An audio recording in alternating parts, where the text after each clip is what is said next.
ஆக்கூரில் சிறுப்புலி நாயனார் வேள்விகள் செய்யும் தோளை கொண்ட வேதியராக பிறந்தார்.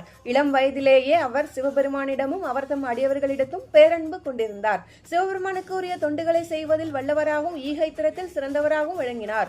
தினம்தோறும் தொடர்ந்து நமசிவாய என்னும் திரு ஐந்தெழுத்தை ஓதியும் தம்முடைய குல வழக்கப்படி வேள்விகள் செய்து அதனுடைய பலன்களை சிவபெருமானுக்கு அர்ப்பணம் செய்தார்.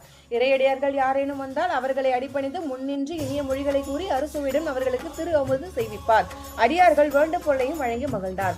ஒரு சமயம் சிறுப்புலி நாயனார் 1000 சிவனடியார்களுக்கு திரு அமுது படைக்க எண்ணி அதற்கான ஏற்பாட்டினை செய்திருந்தார். சிறப்புலியாரின் திரு அமுது செய்விக்கும் நிகழ்ச்சிக்கு 999 சிவனடியார்கள் வருகை தந்திருந்தனர்.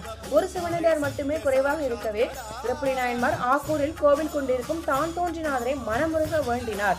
இறைவனார் வயதான தோற்றத்தில் சிவனடியாராக சிறப்புலியாரின் திருவமுது செய்விக்கும் நிகழ்ச்சிக்கு எழுந்து அருளினார். அவரை மனமு வந்து வரவேற்று சிறப்புலி நாயன்மார் திருவமுது செய்வித்தார். திருவமுது உண்ட பின் சிவனார் அங்கிருந்தோருக்கு காட்சி அருளினார்.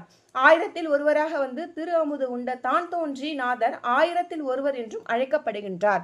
அறங்களிலும் அடியார்கள் தொண்டிலும் சிறந்து விளங்கிய சிறப்புலி நாயன்மார் இறுதியில் பேரின்பமான வீடு பற்றினை அடைந்தார். சிறப்புலி நாயன்மாரின் குரு பூஜை கார்த்திகை மாதம் பூராட நட்சத்திரம் ஆகும். ஹர நம பார்வதி பதையே ஹர ஹர மகாதேவா. திருச்சிற்றம்பலம்.